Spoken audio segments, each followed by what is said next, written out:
Good morning, good afternoon, good evening. You're listening to the Thai Expat Daily Show. I'm your host Kieran Mack and thanks for tuning in.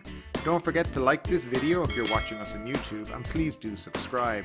We're also available on Apple Podcasts, Spotify, Amazon Music and a host of other podcast players.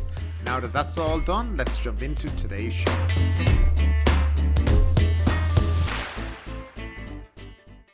Well, hello there and welcome back to the Thai Expat Daily Show. Today is Friday the 30th of September 2022. That's right, it's nearly October. 3 months till the end of the year. Where does time go? So before we get into today's show, as always, don't forget to like this video, subscribe to the channel and hit that notification bell if you want to get regular updates on when we upload a show here at the Thai Expat Daily Show. Now that that's all done, let's jump into the first story of the day. Investors see clarity on cannabis status. Investors in cannabis businesses are calling on the government to clarify its support, as well as laws related to cannabis usage, fearing the fledgling industry may be affected by the House of Representatives' withdrawal of the Cannabis and Hemp Bill from its agenda earlier this month. The Democratic Party decided not to support the bill, sponsored by the Thai Party, reasoning that the proposed law would encourage the recreational use of cannabis, especially among minors. Debates over how to regulate cannabis erupted, following concerns over easier access to cannabis among youths after the plant was removed from the National Narcotics List on June 9th. The removal triggered worries among health advocacy groups, while farmers and investors seek new business opportunities. Now the direction of cannabis usage in the country is unclear, disrupting companies and farmers who started cannabis businesses, said Sitachai Dengsangsert, chairman of the Dietary Supplement Industry Club and Herbal Industry Club under the Federation of Thai Industries. The ongoing problem has caused foreign investors who want to partner with Thai companies to venture into cannabis businesses to delay their investment plans. He said, if the problem cannot be solved, Thailand will lose out in its plan to promote cannabis as a new cash crop and develop value-added products, said Mr. Sitachai. Cannabidiol, which is extracted from cannabis, can be used to treat many ailments. The FTI is worried about farmers who already invested in cultivating cannabis as a crop. We talked with some community enterprises, comprised of local farmers. They already started cannabis and hemp farms spanning 1,000 rai and plan to supply their harvests to factories, he said. Now they don't know what will happen next.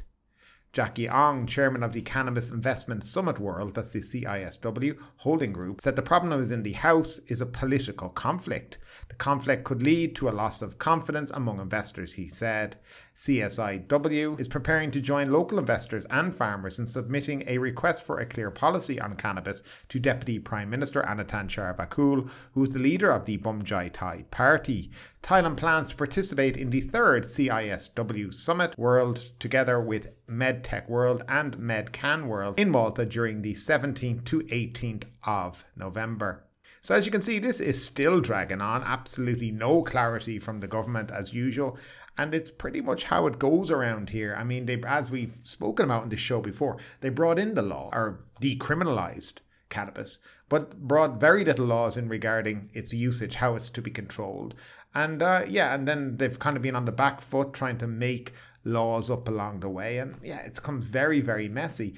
It's exactly what I would expect to happen here because currently at the moment this government seems to not have a steady focus on how to do things. I'm not quite sure where it comes from, why it's like that. If you're going to bring in a law that is going to be somewhat controversial, you should at least, have it well thought out along the way. But as ever, these are the things we have come to expect here in Thailand. And moving along, Phuket Hotels upbeat on prospects for the festive season.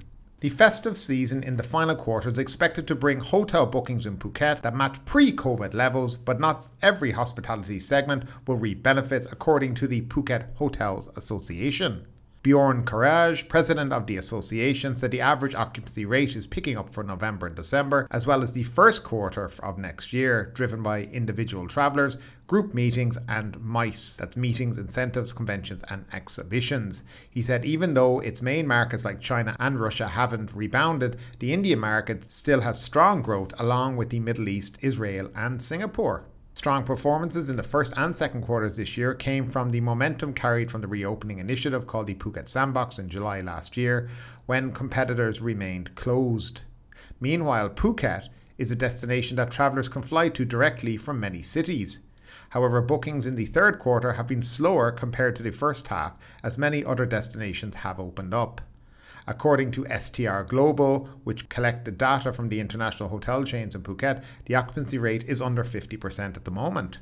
He said that since there were less chartered flights to Phuket, hotels relying on groups are still having a hard time, in contrast to 4- and 5-star hotels that could do better than others. Speaking at Fist 5, the 5th annual event featuring hoteliers and stakeholders in Asia to discuss sustainability, Mr. Karaj said the island has to face the most critical challenges, which is a labour shortage during the upcoming high season.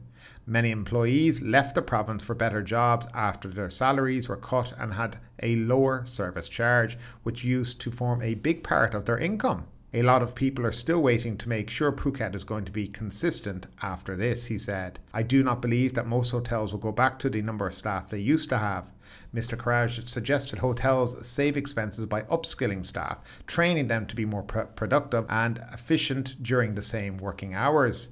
They also have to attract new talents, such as by holding job fairs at universities, and should try to reconnect with former employees to lure them back. Now, just on that, because there's more to this article, but I just want to speak about that. Now, one of the issues they're talking about here is there's not enough staff. And, well, the only thing we're going to have less staff now, make them work harder and pay them the exact same. How about give people a pay raise? How about give your employees, who you may be only paying 12,000 baht per month, 16,000 baht per month. If the service charge is not up to the standard they would have gotten pre-pandemic, why don't you make it more attractive for people to enter the actual market and the hospitality industry? Housekeepers in Thailand are paid basically minimum wage. F&B staff, not much better unless you have a position within there, like you're a supervisor, an assistant manager, a manager or something like that. The same at the front office department. All paid just above minimum wage. If you want to attract staff to your industry, maybe it's time you start paying staff a slightly better wage. And for me, that is one of the most important things that they could start looking at if they want to start getting staff back to work. Relying on service charge, right, to pay people. Well, we have an amazing service charge. We give you a shit salary, but we have great service charge. That's the way they worked in the past. It may not work in the future anymore like that. And people are looking for better salaries, better pay for the hours that they work. And that may be something that the hoteliers in Phuket and other parts of Thailand, of course, maybe start to address. But moving on with the article. Phuket relied on international visitors as the main target before the pandemic. Mr. Karaj said the good part of the viral situation is that many local tourists visit the island more often. Prior to COVID-19, they mostly opted for overseas destinations instead of travelling to Phuket. Hopefully in the future, people are going to make a combination. They may go overseas, but also travel domestically, he said. Thailand might heavily rely on inbound tourism, but domestic tourism can help Phuket in particular, as they can travel regardless of the season. Now, this is a little bit more nonsense, I think, from the Phuket Hotels Association. And he's talking about domestic travellers here. The main driving force behind domestic travel during the pandemic and why people were going to Phuket and all these other destinations was because of the government subsidy scheme, the We Travel Together subsidy scheme, where the government paid 40% of the room rate and the Thai domestic traveller, the Thai guest, paid 60%. That was what fueled it, but that's gone now. Rates are all climbing again in all these resort destinations, and they will outprice Thai people from staying at the 4- and 5-star hotels. That's basically what happened during the pandemic. People were going to 4- or 5-star hotels for the price that they would have paid for a 3-star hotel pre-pandemic. Of course, now the 5 stars and the 4 stars are creeping their prices up, and they will push the Thai domestic market out, because at the end of the day, the international chains, and I'll be honest and straightforward about it, they don't really have an interest in Thai domestic tourism. They want the money that international travellers bring because they pay a higher rate, and that's why pre-pandemic, hotels were always mainly focused on international travel. Of course, the pandemic came, they had to swivel because they had no international, and with the government's help, they were able to get Thai domestic in. But that was at a discounted rate, which they can't offer now, and they won't offer. So it leaves them kind of at a crossroads of what they want to do. If they want to attract Thai tourism, right, and Thai domestic travellers, then they have to find that sweet rate that will get those Thai tourists in. But they also can't discriminate between the international traveller and the Thai domestic traveller, because you know what? People notice the difference of rates. So it may be a thing we'll start to see rates come down. I'm not sure. Be honest, I think if domestic tourism keeps climbing upwards toward 2019 numbers, that the Thai tourists will be pushed completely out of the market and back down to the 3-star and kind of 4-star hotel market, which is a complete shame that people in such a beautiful country find it hard, unless you're quite rich, quite well off, to visit these kind of hotels and properties around Thailand. But I'd love to know your opinion on it all. What do you think about the salaries here paid in Thailand? They're saying that they're going to reduce the amount of staff, kind of have them work more hours, but they never talk about giving them more pay in all this.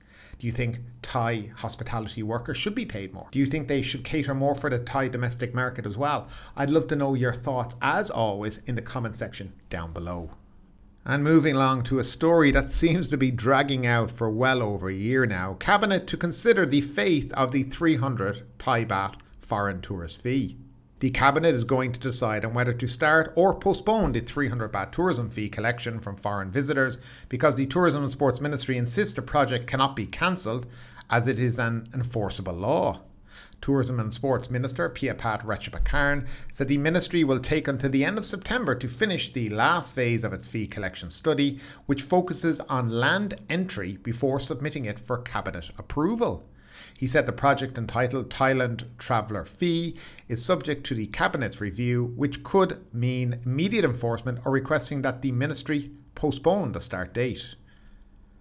The ministry already prepared fee collection mechanisms, signing a memorandum of understanding with Krung Thai Bank on Tuesday to handle such transactions via a website, mobile application, kiosk and air tickets. Fee collection is necessary for the country as the Budget Bureau no longer provides a welfare budget for tourists in case of emergencies, while the ministry's fund for this purpose has a smaller budget remaining, said Mr. Prayuth. Between 2017 and 2019, the government had to use almost 350 million baht per year of budget to compensate the Public Health Ministry after foreign tourists received medical services in public hospitals, then returned to their countries without paying the bills. According to the National Tourism Policy Act of 2019, the 300 baht fee was legally approved by the former government and must be fully enforced. It cannot be abandoned, he said. Mr. Prayuth said of the 300 baht fee, almost 90% will be dedicated to raising the tourism standards to a global level seen at other leading destinations around the world, particularly in terms of using universal design for public facilities, which should be more user-friendly for people with physical impairments. In the case of land entry, border pass holders not planning to stay overnight may be exempt from the fee, while those who stay overnight may be charged around 100 to 200 baht, he said. Mr. Prayuth said the ministry acknowledged some tourists voiced concern over this idea as they already have their own insurance coverage.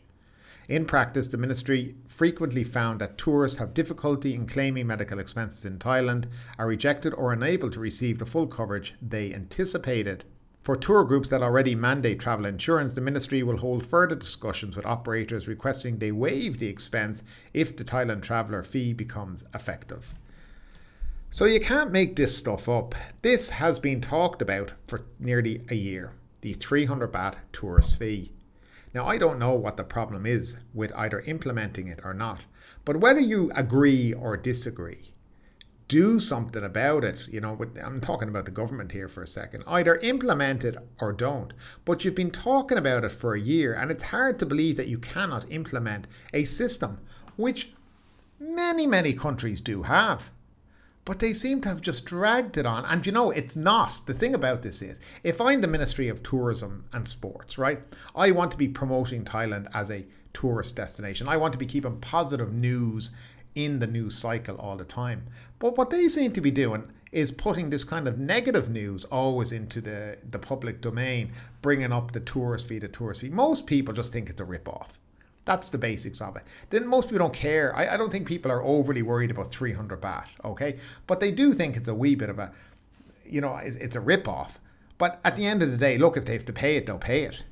But the continuing talking of it by the minister without ever implementing it is just crazy stuff. Either do it or you don't. It can't be that hard to, collect 300 baht at the border. It can't be that hard to input 300 baht into a ticket. As I said before in this show, the thing they should have done was not saying anything, tacked the 300 baht onto an air ticket, and nobody would have been the wiser. But of course, they've talked about it for a whole year, and we're still at the point of trying to figure out, will they or won't they? Personally, I really don't care. 300 baht's not going to break the bank when I'm, buying a ticket. But what I do care about is the fact that I think what they're going to run into problems is that what's going to happen for air tickets is you're going to start your booking, and then you're going to be redirected to a Thai government site where you'll have to pay the 300 baht, and once it's paid, it'll send you back to the airline's website to finish off your payments. And I think the problem maybe here is data and data privacy and protection, because airlines, they're very strict on that in Europe and places like that, with the GDPR and everything, right? So if you're making your booking in Europe and you're booking with Emirates and suddenly you're being sent off to another country, right, from their website, they have a responsibility to ensure that, your data is being protected, because they're the ones who's sending you to this website. So I think there's going to be issues like that as well. But the government seem to haven't really, personally, I think they're going to postpone it till next year. I think they'll kind of wait until after high season's done, and then they'll try to bring it in during low season next year, kind of maybe May 2023. That's my personal opinion. Now, guys, I've seen many comments about this before. A lot of people say they don't care about it. Just either do it or don't. But as always, I'd love to know your opinion. Charge it, don't charge it. What's your opinion? So as some as you may know, the Constitutional Court will rule today whether General Prayuth Chan-o-cha can remain in office as Prime Minister, or does he have to vacate it? So we're just going to go through quickly that kind of situation at the moment and what's in store today. So all eyes across Thailand will be on the Constitutional Court when it's scheduled to rule on whether General Prayuth Chan-o-cha has completed 8 years as Prime Minister. Speculation and conspiracy theories have been rife for the past month, from the time the court accepted the opposition's petition on August 24th and suspended Prayuth from performing his duties as PM pending its ruling. The opposition petition asked the court for a ruling on whether Prayuth had reached the 8-year term limit fixed by the Constitution for Prime Minister, arguing that he began serving in the position August 24, 2014, following the military coup he had led 3 months earlier. Now, what does the Constitution say about all this? Well, unlike all the previous editions, and there's been plenty, the current Thai Charter clearly stipulates the maximum time an individual can serve as PM. Article 158 states the Prime Minister shall not hold office for more than 8 years in total, whether or not consecutively. However, this shall not include the period during which the Prime Minister carries out duty after vacating the office. So the whole question now is when to start counting. There are 3 possible starting points to count Prayuth's term as Prime Minister. August 24, 2014, when Prayuth first assumed the premiership following the coup that he led in May that year. Now August 6, 2017, when the current constitution came into force. Or June 9, 2019, when Prayuth assumed the premiership following the general election in March that year. The parliamentary opposition and Prayuth's critics take a strong case for counting his tenure from August 24, 2014, arguing that the constitutional clause in question is designed in principle to prevent a monopoly of power. And I think they do have a point. However, his supporters believe that it should be from June 2019 when he was elected as Prime Minister. So what are the possible rulings? The Constitutional Court's 9 judges are poised to issue a joint verdict on Prayuth's tenure as PM today. There are 3 possible scenarios. If the court rules that his term began when he first assumed the premiership in August 2014, after the coup, Prayuth would immediately lose his Prime Minister seat. Both House of Parliament would then vote for a new Prime Minister from the list of PM candidates in the 2019 election. That list featured 5 other candidates than Prayuth: Anathan Sharvakul, the Health Minister, and Apisad Virjava from the coalition's Bumjai Thai and Democratic Party, respectively. And then there's a couple of other guys from the Pheu Thai Party. The ruling Palang Pracharat Party would not have a candidate, as Prayuth was its only nominee for PM. However, if the court rules Prayuth's tenure began the current constitution when it came into force in April 27, then he could serve 2 more years after completion of his current term. And now and that would be up until 2023. And then if he was found that it was 2019, well, he could soldier along for another 4 years. So I'm not quite sure what's going to happen. I was actually quite surprised that they suspended him in the first stage. So kind of throws things up in the air. I wonder if it was kind of planned to make it look like, we're taking this very seriously. Let's suspend him, because he really wasn't suspended. He was working in the other ministry that he holds with the Department of Defense. I'm pretty sure he's been pulling the strings for the last month regardless. And I have a feeling that today we're probably going to see him reinstated. I don't know which date. I think to make people kind of happy, I think they might go with the 2017 one, giving him a couple more years and that's it. But we'll see today. Guys, what do you think? Will they rule that his tenure is over as of today? Will they give him another 2 years or will they give him another 4 years? Love to know your opinion down below in that comment section as always. And finally, some Phuket news. Bolt driver challenges AOT rule over picking up tourists at Phuket airport.